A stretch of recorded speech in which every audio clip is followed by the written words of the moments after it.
नमस्कार। कालका से समालका तक की खबरों में आप सभी का स्वागत है और मैं हूं आपके साथ प्रिय अध्यक्ष। चलिए रुक कर लेते हैं खबरों के, जहां पर पंचकुला से खबर है, जहां पर सीएम मनोहर लाल पहुंचे नाडा साहिब गुरुद्वारा। और आपको बता दें कि गुरु दरबार में सीएम ने मत्था टेका है और गुरुद्वारा कमेटी ने सीएम का भव्य स्वागत किया है। तो आपको बता दें गुरु दरबार में सीएम मनोहर लाल ने मत्था टेका है और गुरुद्वारा कमेटी ने सीएम का भव्य स्वागत किया है। बड़ी अपडेट इस वक्त की पंचकुला से, जहां पर सीएम मनोहर लाल नाडा साहिब गुरुद्वारा पहुंचे हैं और गुरुद्वारा में सीएम मनोहर लाल ने माथा टेका है।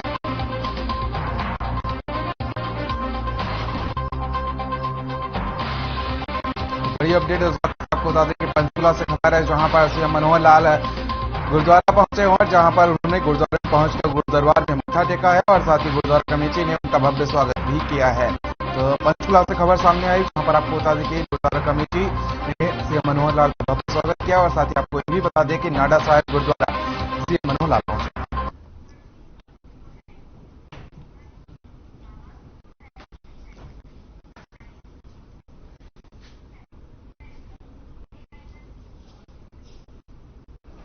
इसी खबर, तमाम अपडेट्स और जानकारी के साथ स्वर्णजीत सिंह ब्यूरो हेड हमारे साथ जुड़ चुके हैं। स्वर्णजीत सिंह, क्या कुछ तमाम अपडेट और जानकारी है आपके पास?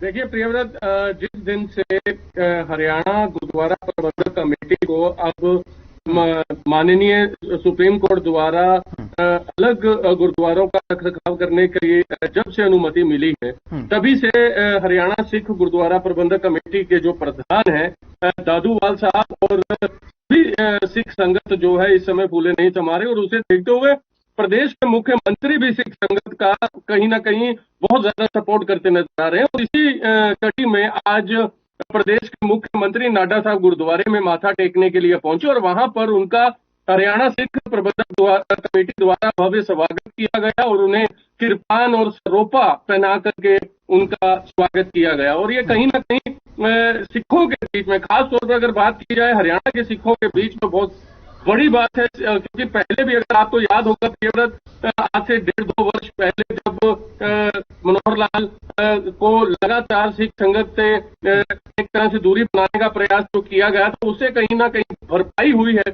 और इस समय सिख संगत जो है प्रदेश के मुख्यमंत्री के इस पहल को बहुत खुशी से ले रही है और स्वागत भी कर रही है।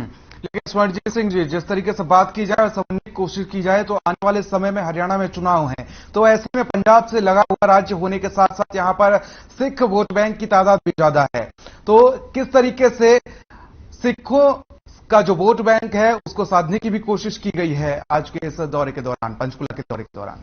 और देखिए, बिल्कुल आपने बिल्कुल सही कहा कि बहुत जल्द जो है लोकसभा और विधानसभा चुनाव जो कि 2024 में है, और हरियाणा जो कि बिल्कुल साथ खड़ा है पंजाब के, और कहीं ना कहीं सिख वोटर को भी एक तरह से भारतीय जनता पार्टी जो है वो अपनी ओर आकर्षित करना चाहती है। और यही कारण है लगातार जिस दिन से सुप्रीम कोर्ट का ये फैसला आया है, खट्टर साहब ने अपने ट्वीट पर भी जो है तारीफ स्वागत किया सुप्रीम कोर्ट के इस फैसले का, और सिख संगत का एक तरह से धन्यवाद भी किया था और उन्हें बधाई भी दी थी। और इसे देखते हुए आज नाडा साहब गुरुद्वारे में जाना और शनिवार और रविवार को सिख संगत का जमावड़ा जो है नाडा साहब गुरुद्वारे में बहुत ज्यादा रहता है, क्योंकि 10वीं पातशाही श्री गुरु गोबिंद सिंह जी का ये गुरुद्वारा है। और इस गुरु घर में सिख संगत और खासतौर पर हरियाणा पंचकूला, नारायणगढ़ और छडोरा और आसपास अंबाला से सटे यहाँ सिख संगत जो है यहाँ पर दर्शन करने के लिए आते हैं। और ये अपने प्रदेश के मुख्यमंत्री को देखकर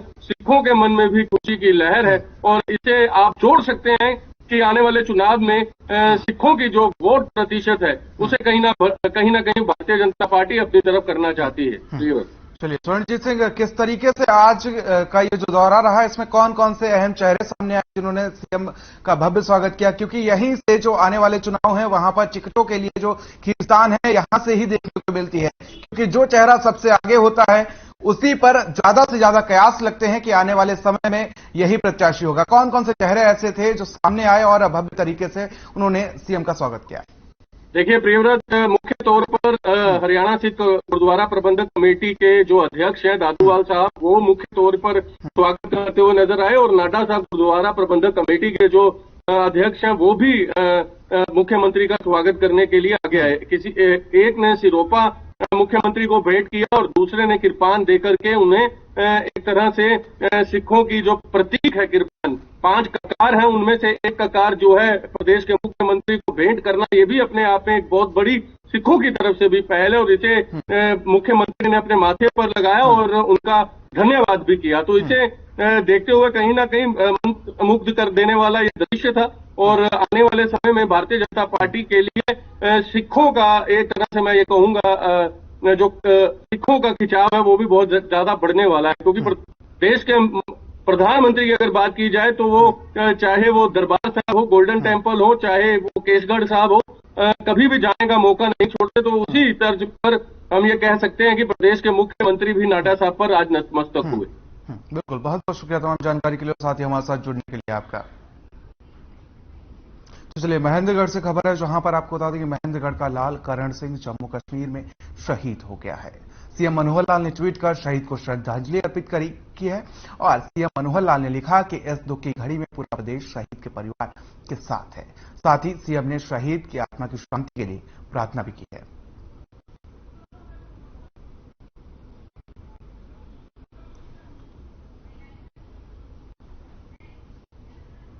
वहीं राज्यपाल बंडारू दत्तात्रेय और मुख्यमंत्री मनोहर लाल ने शुक्रवार को हरियाणा शहीदी दिवस के अवसर पर महान स्वतंत्रता सेनानी राव तुलाराम की मूर्ति पुष्प अर्पित कर नमन किया है। इस अवसर पर प्रदेश के शहरी स्थानीय निकाय मंत्री कमल गुप्ता, कृषि एवं किसान कल्याण मंत्री जेपी दलाल समेत तमाम नेता मौजूद रहे। इस दौरान राज्यपाल ने कहा कि देश कभी भी राव तुलाराम के बलिदान को भुला नहीं सकता। ऐसे सेनानियों के लिए हम सदैव ऋणी रहेंगे। तो आपको बता दें कि चंडीगढ़ से खबर है, जहां पर राज्यपाल बंडारू दत्तात्रेय के साथ मुख्यमंत्री मनोहर लाल ने शहीद को श्रद्धांजलि अर्पित की है और उन्होंने कहा कि शहीद का जो ऋण है वो देश कभी भी नहीं भूलेगा और सीएम मनोहर लाल ने नमन किया है और आत्मा की शांति के लिए प्रार्थना की है।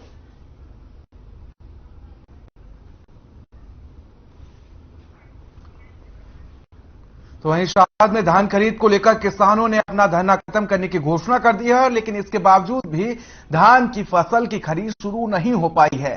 किसानों के धरना खत्म करने के बाद भी पूर्व मंत्री अरोड़ा ने प्रदेश सरकार पर आरोप लगाते हुए कहा कि हरियाणा प्रदेश में सरकार किसान और आढ़ती विरोधी है।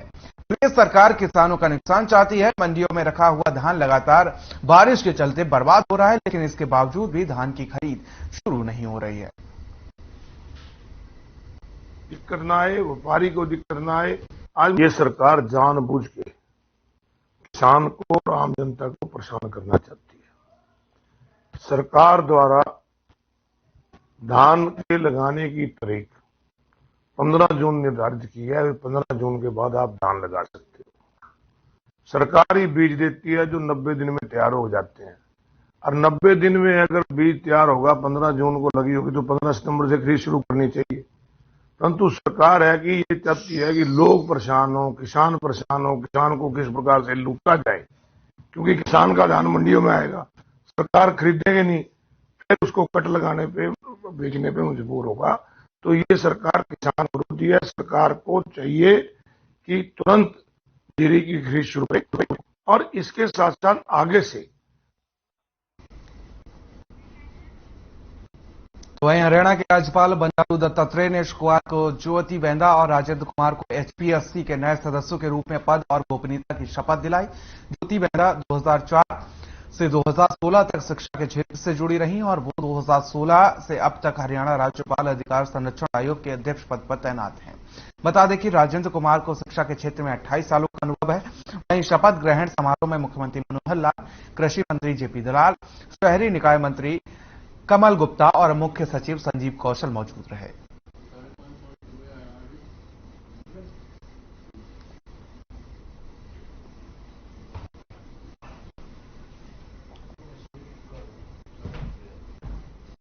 तो वहीं 3 दिनों से लगातार हो रही बरसात से शहर के निचले इलाके कराह उठे हैं, जहां भारी बारिश के कारण सोनीपत में 24 घंटे में औसतन 96 मिलीमीटर बारिश दर्ज की गई। तो वहीं शहर की कई सड़कों पर जलभराव होने के चलते वाहन चालकों को परेशानी का सामना करना पड़ रहा है। वहीं गलियों में जलभराव के कारण मकानों और दुकानों में पानी घुसने से लोग परेशान हैं। साथ ही आपको बता दें कि दिन भर हुई बारिश से तापमान में गिरावट दर्ज की गई है और साथ ही लोगों को भारी परेशानियों का सामना करना पड़ रहा है।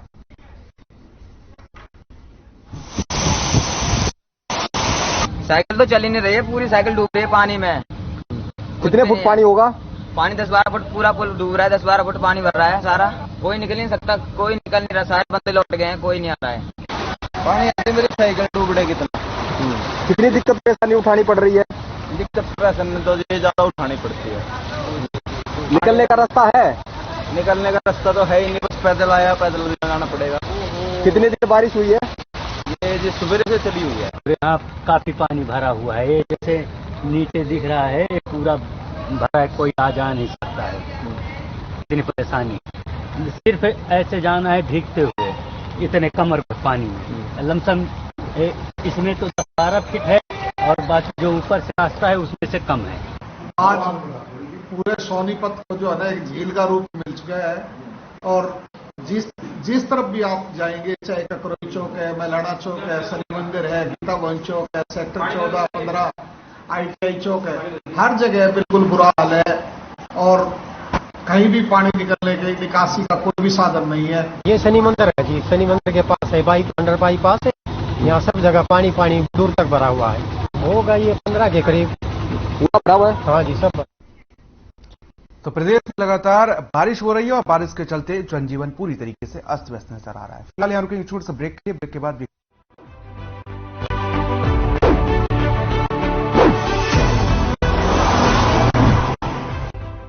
सब कुछ आजमाया और तब मैंने माना कि सिर्फ सच्ची सहेली ही है महिलाओं के उन मुश्किल दिनों की हर समस्या, जैसे कठिन दर्द, अनियमितता, खून की कमी, थकान व कमजोरी जैसी सभी प्रॉब्लम्स के लिए नंबर 1 औषधि एवं टॉनिक।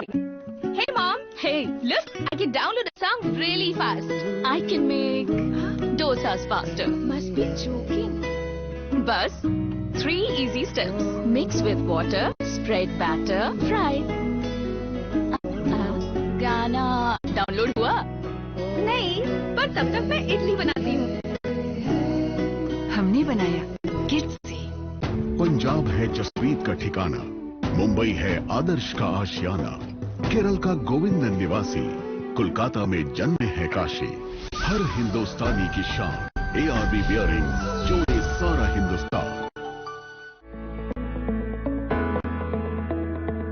अगर आप पत्रकारिता के क्षेत्र में करियर बनाना चाहते हैं तो हम सिखाएंगे आपको इलेक्ट्रॉनिक मीडिया के हर गुण। जल्दी करें, साधना एकेडमी फॉर मीडिया स्टडीज में एडमिशन शुरू हो चुके हैं। सिर्फ कुछ ही सीटें बची हैं, तो देर बिल्कुल न कीजिए। हमारा कॉन्टैक्ट नंबर है 9999131700, 9999131800, या फिर आप हमारी वेबसाइट www.sadhnamedia.com पर विजिट कर सकते हैं। आप हमें noida.sams@gmail.com पर ईमेल भी कर सकते हैं। 100% जॉब प्लेसमेंट की गारंटी। आज ही संपर्क करें। रंगों का, उमंगों का जज्बा कहाँ रुकता है, मन साफ है तेरा अंदर तो बाहर दिखता है। जो अच्छा हो, जो सच्चा हो।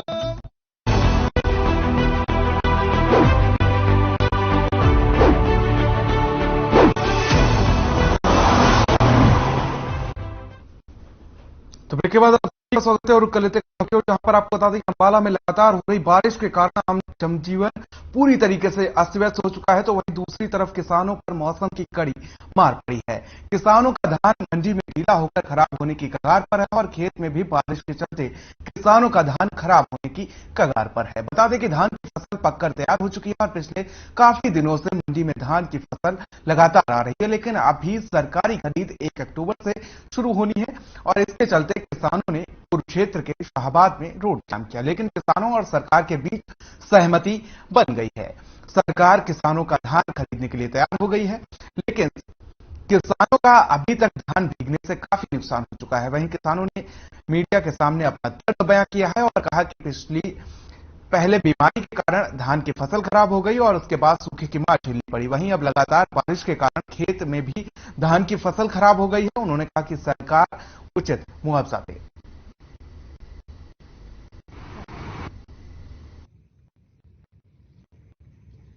मंडी में खरीद नहीं हो रही, जीरी भीग रही है। अच्छा, जीरी बरसात के कारण गिर गई टेर, तो ज्यादा नुकसान हो गया, इकट्ठा हो गया जी। तार रहे, अंजन भी लगाना पड़ेगा, अंजन के साथ भी तारना पड़ेगा।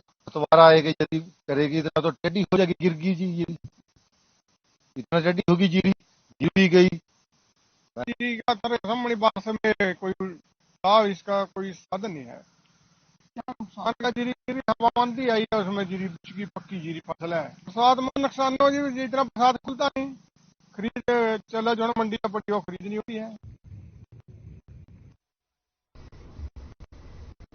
वहीं अम्बाला शहर एशिया की सबसे बड़ी कपड़ा मार्केट के नाम से जाना जाता है और वही कपड़ा मार्केट में स्थित कपड़ा व्यापारी इन दिनों काफी परेशान दिखाई दे रहे हैं। बता दें कि अम्बाला में हुई कुछ मिनटों की बारिश से कपड़ा मार्केट में जलभराव हो गया है और जिस वजह से दुकानों में भी पानी घुस रहा है। वहीं व्यापारियों ने मीडिया से बातचीत करते हुए बताया कि 15 मिनट की बारिश में पूरा कपड़ा मार्केट जलमग्न हो जाता है।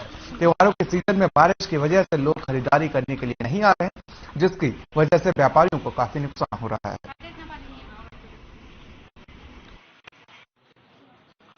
बारिश में आप देख रहे हो, कल भी हमारी दुकान के अंदर 10 इंच पानी था। हमारी दुकान के अंदर नुकसान होता है, क्या करें बताओ। अगर चंडीगढ़ का पीने का पानी 15 किलोमीटर से आ सकता है और ये पानी का बंद नहर पड़ी उसमें नहीं जा सकता क्या? कुछ काम करो ना, शहर का कुछ करके दिखाओ कुछ। कितने फंड आते हैं शहर में, एमपी का फंड है और सारे फंड है, वो कहाँ जा रहे हैं फंड? कुछ करो शहर का। अगर ऐसी बारिश और कंटिन्यू होती रही तो यहाँ आना ही आज मुश्किल था। हम अपने भाई की दुकान में आए हैं, लेकिन यहाँ पहुँचने में जो है वो गाड़ियों में वहाँ लगानी पड़ी और पानी से निकल कर हम लोग आए, मैं और मेरी वाइफ। और रियली इट इज़ डिफिकल्ट। और आगे त्योहार भी आ रहे हैं, नवरात्रि शुरू हो जाएंगे, शादी का सीजन शुरू हो जाएगा, तो it must be taken to task. बहुत तेज नाले साफ ही हुए हैं, पानी नहीं होता है, सफाई नहीं हो पा रही, सफाई नहीं की है, इसलिए पानी सुबह में कारण यही है, सफाई नहीं हो पाती। कई वगैरह तो ऐसी आप एक बार कहा था, थोड़ा आए थे। तो अम्बाला से खबर है जहां पर डेंगू का कहर लगातार बढ़ता जा रहा है, वहीं इससे बचाव के लिए स्वास्थ्य विभाग की कोशिशें लगातार जारी हैं। वहीं अम्बाला स्वास्थ्य विभाग के डॉक्टर सुनील हरी ने बताया कि अब तक अम्बाला में डेंगू के 20 मामले संज्ञान में आए हैं और वहीं सभी मामले अलग अलग क्षेत्र के हैं। साथ ही सभी लैब्स और हॉस्पिटल में जिन लोगों को बुखार है उनकी सैंपलिंग की जा रही है। उन्होंने बताया कि डेंगू का मच्छर साफ पानी में पनपता है और मच्छर को बनने में 5 से 7 दिन लगते हैं। डॉक्टर ने सलाह दी है कि कूलर, ढक्कन या कहीं भी पानी जमा न होने दें। पानी बार बार बदलते रहेंगे तो मच्छर और बीमारी पर रोक लग सकेगी। इसके साथ ही जगह जगह पर फॉगिंग भी करवाई जा रही है। साथ ही स्वास्थ्य विभाग की टीमें अलर्ट मोड पर हैं और कई जगहों पर जाकर लार्वा चेक कर रही हैं और लोगों को जागरूक भी किया जा रहा है।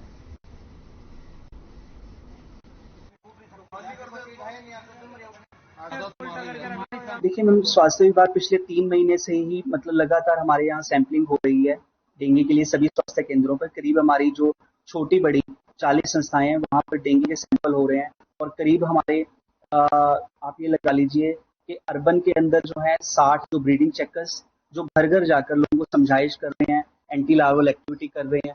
और इसी तरह से रूरल एरिया के अंदर हमारे 50 MPSW और 20 HI की टीम जो कि एक्सपर्ट हैं और वो वहां पर जाकर लोगों को घर घर जाकर डेंगू के बारे में समझाइश का कार्य कर रहे हैं। तो वहीं कुरुक्षेत्र में जीटी रोड पर धरने पर बैठे किसानों ने अपना धरना खत्म कर दिया। किसानों और प्रशासन के बीच जो वार्ता हुई है वो सफल रही है, जिसके बाद किसानों ने जीटी रोड को खोल दिया और किसान अपने घरों के लिए चल दिए। जिसके बाद से किसान नेता गुरनाम सिंह चढ़ूनी का बयान भी सामने आया है। चढ़ूनी ने कहा कि इससे प्रशासन ने भी राहत की सांस ली है और लोगों की परेशानी भी खत्म हो गई है।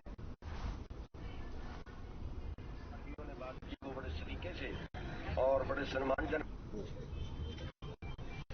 हमारी 2 मांगे थी और दोनों सरकार ने मान ली हैं। एक मांग थी कि 22 क्विंटल प्रति एकड़ का धान इस बार उन्होंने कैप लगा दी है, तो उसको उन्होंने 5 जिलों में 30 क्विंटल और बाकी में उन्होंने 28 क्विंटल पर एकड़ का कर दिया है। तो और दूसरा जो खरीद की बात थी वो उन्होंने ये कहा है कि हम खरीद शुरू कर देते हैं। और आप लोगों को अवगत करा प्रशासन का और किसान भाइयों का चल रहा है और उसी का नतीजा आप सब लोगों के सामने हमारे जो प्रधान जी हैं उन्होंने घोषणा की है कि उनकी जो जेन्युइन डिमांड्स थी उनको स्वीकार कर दिया गया और ये स्ट्राइक जो अवरोध उन्होंने नेशनल हाईवे पे लगाया था उसको बहुत जल्दी अभी हटा लेंगे। अब ट्रैफिक जो है रूटीन में चल पड़ा है, सभी डाइवर्जन जो है हटा दी गई है और सुचारू रूप से जो है ट्रैफिक अभी स्टार्ट हुआ है। नहीं, जो हमारी बातचीत हुई है एमिकेबली पूरे मैटर को रिजॉल्व कर दिया है।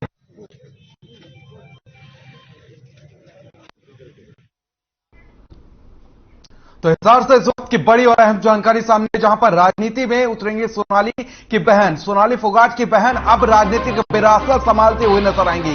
23 अक्टूबर को आदमपुर में पहली जनसभा करेंगी और भविष्य की राजनीति पर फैसला लिया जाएगा। आपको बता दें कि सोनाली फोगाट की मौत के बाद से अब उसकी बहन राजनीति में कदम रखने जा रही है और 23 अक्टूबर को आदमपुर में एक जनसभा का आयोजन किया जाएगा और उनकी आगे की रणनीति पर किस तरीके से राजनीति की जाएगी, इस पर चर्चा की जाएगी। 23 अक्टूबर को आदमपुर में जनसभा की जाएगी और भविष्य की राजनीति पर यह फैसला लिया जाएगा।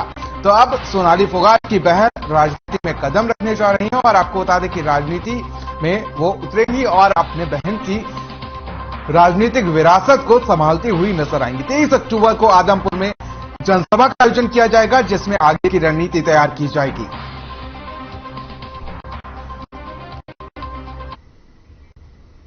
तो वहीं प्रदेश सरकार ने सभी गैंगस्टरों की अवैध संपत्ति पर कार्रवाई करने के लिए जिला स्तर पर टीम का गठन किया है और इसी के तहत पानीपत के ओबरा खेड़ी गांव की पीर गली में 4 एकड़ जमीन पर अवैध कब्जा कर गैंगस्टर मनोज बाबा की बनाई हुई फैक्ट्री और गोदाम पर कार्रवाई करते हुए प्रशासन ने उसे तोड़ दिया है। मामले की जानकारी देते हुए डीपीटी धीरेन्द्र सिंह ने बताया कि गैंगस्टर को अवैध कब्जे को खाली करने के लिए 2 नोटिस भी दिए जा चुके थे, लेकिन उसके बावजूद भी अवैध कब्जे को खाली नहीं किया गया था, जिसकी वजह से अवैध कब्जे के खिलाफ कार्रवाई की गई है।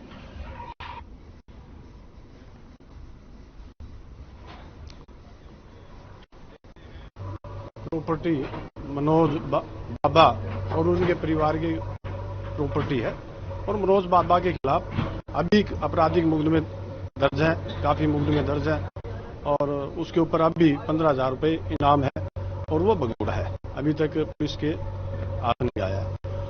जो प्रॉपर्टी आज डीटीपी द्वारा तोड़वाई जा रही है और हमारा काम है फोर्स देना, हमने अपनी फोर्स।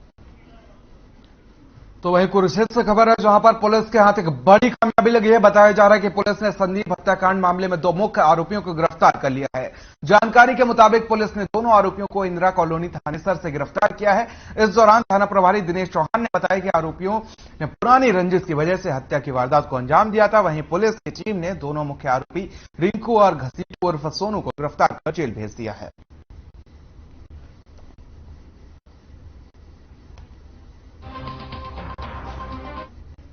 17 सितंबर को जो है सोरगिर बस्ती पड़ती है, वहां पे रात के समय संदीप नाम के युवक का मर्डर हुआ था। इसमें एक आरोपी को 18 सितंबर को गिरफ्तार किया गया था, इसको कोर्ट में पेश किया गया, राहुल नाम था। और इसमें 2 मुख्य आरोपी जो थे उनको कल शाम को थर्ड गेट के पास से जो है गिरफ्तार किया गया। इनमें एक का नाम जो है रिंकू है और दूसरा जो है सोनू उर्फ घसीटू। ये दोनों इंदिरा कॉलोनी सोरगिर बस्ती के रहने वाले हैं और इसमें मुख्य आरोपी है, इनको गिरफ्तार किया गया। इस बुलेटिन में फिलहाल मेरे साथ इतना ही, मुझे दीजिए इजाजत, नमस्कार।